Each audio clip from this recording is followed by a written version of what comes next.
Hello folks, welcome back to another session in object-oriented programming. In this session, let us try to understand encapsulation and how we achieve encapsulation in Java. Let us assume we have an object, maybe any of the class. What usually an object can contain, as per the previous session, an object may contain member data and member methods or member operations. So let us say this is member data area of an object. In the similar way, we'll have another area, that is member methods. This area is member methods. A user who is outside of the object wanted to access the data. Accessing data from outside is not allowed. User cannot access, user is not allowed to access any data of an object. Instead, the user will access the methods. In turn, those methods will access data to perform some operation, get the result, and then that result will be given back to the user. This is the way. From outside of an object, member data should not be accessible. Instead, only methods should be allowed to access from outside of the object. So this data is only accessible within the class members, that is class member methods. These methods are accessible outside of the class as well, within the class as well as outside the class. In order to achieve this accessibility, we declare all member variables with private access and methods with public access. So in this way, we can achieve proper encapsulation. Now let us see the definition of encapsulation. Combining data with the code which can process the data into a single programming unit and provide the only way to access that data. This is encapsulation. Let us split it into multiple parts. Combining, what you are going to combine: data plus the code which can process the data. Code which can process the data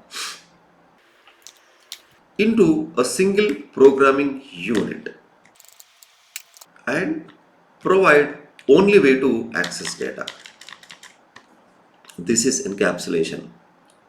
Combining what all operations you have and on what content or what data these operations are to be performed, their operations into a single unit.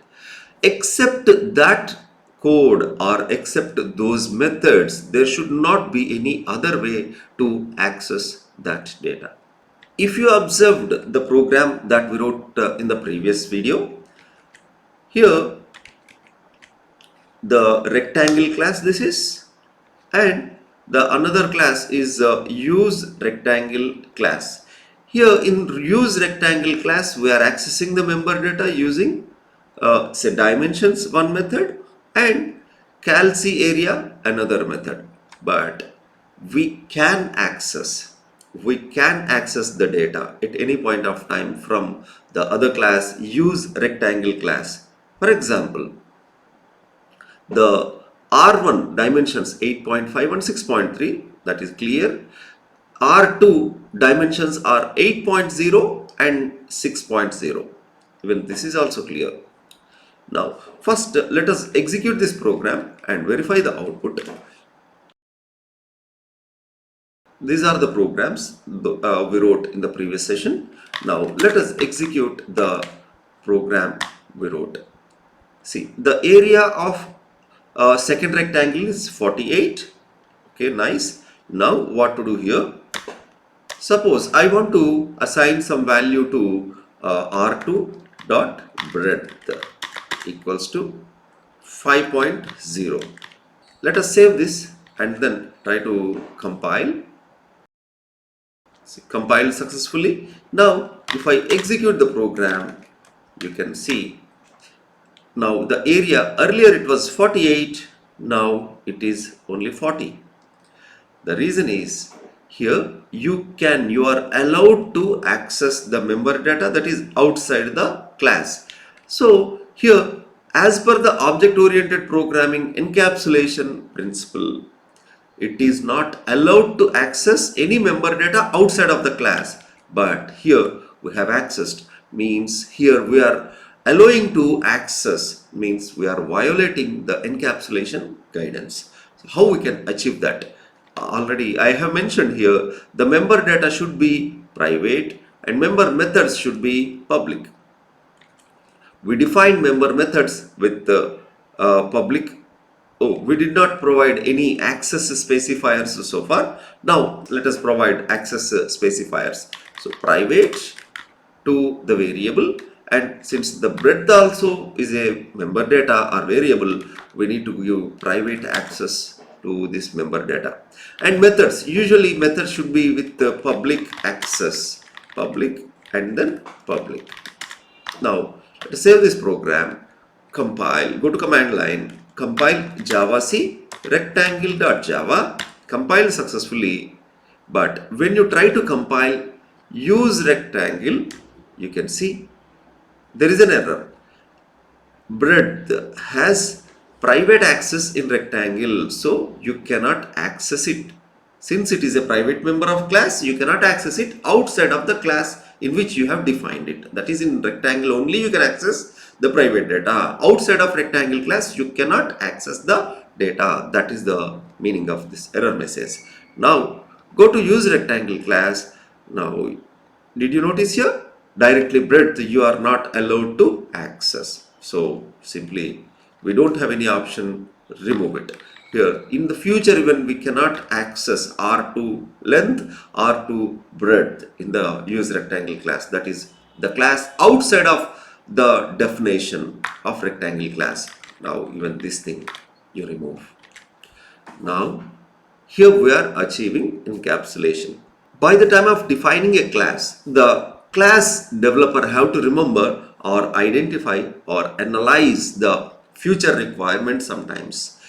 Here the client of rectangle class, that is within the use rectangle class, the client may expect some perimeter. How we can calculate the perimeter of rectangle 1 or any rectangle? 2 into the sum of length and breadth. So 2 into r1 dot length plus r1 dot breadth. In this way, the user can write double P1. But since we mentioned length and breadth with private access, user cannot access in this way.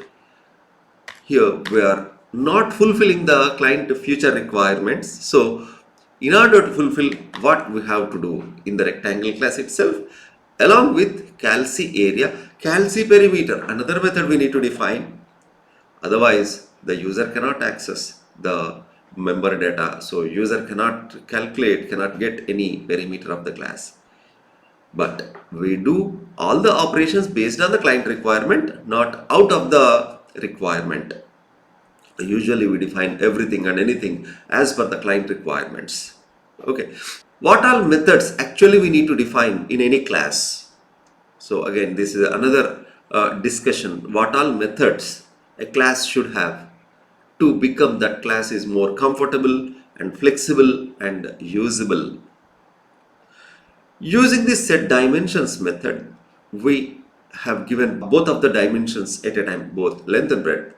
But if any user wanted to set only the length or set only the breadth, are we providing any chance? No. So we should give that kind of a chance, which is called setter methods.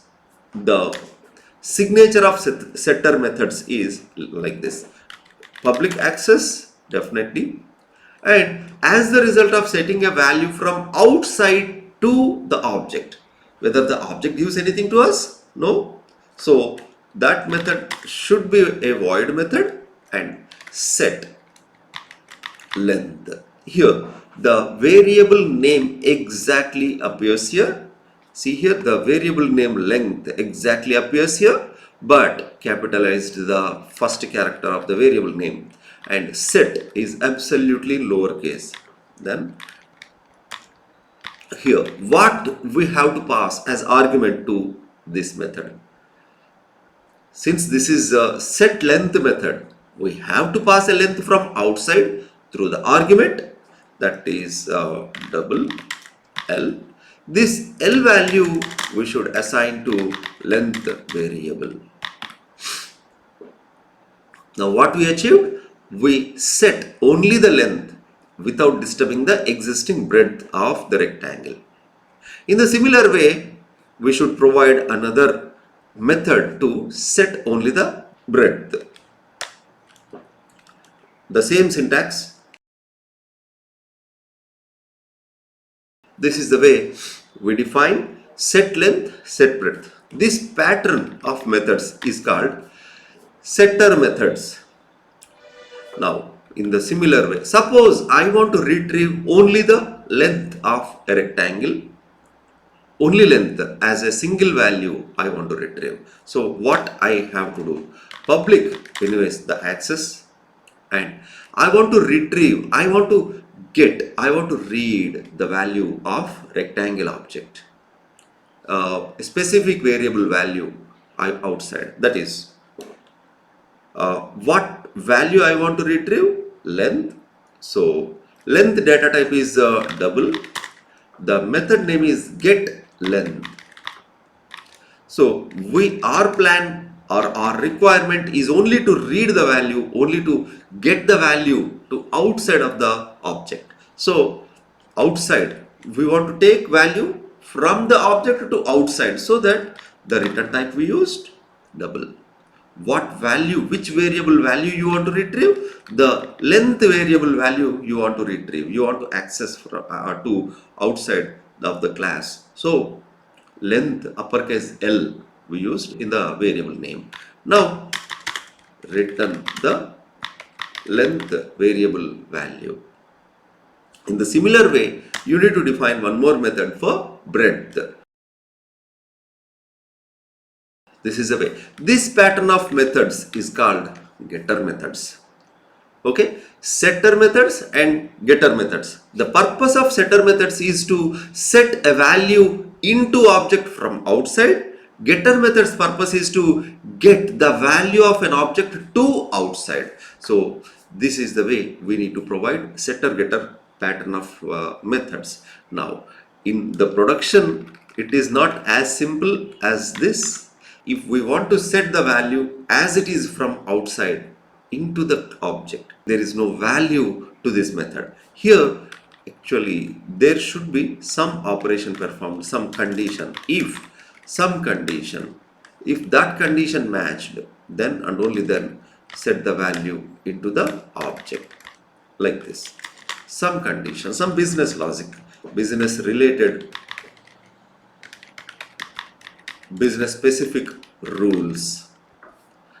If the given argument L is satisfying the given business specific logic or condition, then and only then that value should be assigned to the length. Otherwise, length equals to some default value, some accepted default value by the client, by the business. If the passed value is satisfying the rule, take the value into the member variable. Otherwise, give some default value to the member variable. In this way, we do in the business. Since we don't have any such kind of rules now, we are not going to perform any logical condition here, logical test we are going to perform. Straight away we are assigning. But remember this rule while you are developing any application for production purpose. Now we'll observe the purpose or the way how the user of the rectangle class can use these all methods in the application. Let's go to application. Before going to application, make sure the rectangle class is saved. See here, the unsaved file shows a star mark as indicator there to the developer. Okay, so first save this, then go to use rectangle class. Now just some time back, what do we discuss here? R2 breadth only I want to change. So what can I do now? R2 dot set breadth 5.0. Now after editing this line, let us recompile and execute the program. So Java C rectangle.java. In the similar way, Java C use rectangle.java. Now let us execute the use rectangle class, Java space use rectangle. Now you can see here, actually as per the set dimensions it is supposed to be 48, but since we changed in the next line the breadth value, we are getting only 40. So this modification is allowed as per the syntax. Now I want to display only the length of first rectangle. So how can I display that? System dot out dot println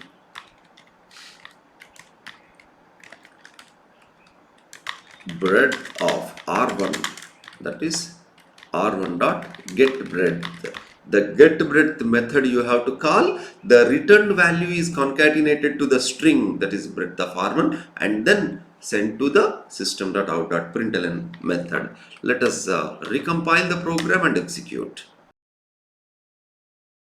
It did not show any change. The reason is I forgot to save the use rectangle after modifying. Now save it, go back, recompile and execute once again. Now you notice here breadth of R1 is 6.3. Now I want to display a beautiful message, something like this. R1 8.5 comma 6.3, R2 colon 8.0 comma 6.0. I want to display this kind of a message, readable, understandable message. So what can I do? System.out.println first R1. After R1 what is there? Space colon space. Okay, space colon space. Then first I want to display the length. So get length. After displaying the length, there should be a comma and space. Okay. After displaying the length value, there should be a comma and space. After that, the breadth. R1 dot get breadth. Okay. Now, after this line, area of rectangle appeared. Then, after area of rectangle, again R2 length comma breadth. Again, you write the same system.out.println first R1 and then plus R1 dot R2, this is R2 plus R2 dot get length plus comma plus R2 dot get breadth. Now let us save this program. I have saved. It is not showing any star mark here, and here in the rectangle class there is no asterisk mark. So both the programs I have saved. Now I will compile use rectangle.java. No errors, means the program successfully compiled. Let us execute the program. See here, the output exactly is showing how I have expected here. R1 colon 8.5 comma space 6.3, exactly the way. Okay. Yes, in this way we need to give the setter getter methods of an object. So make sure every class have appropriate setter getter methods. Along with setter getter methods, what a class should have, we'll see in the continuation video. Thank you for watching.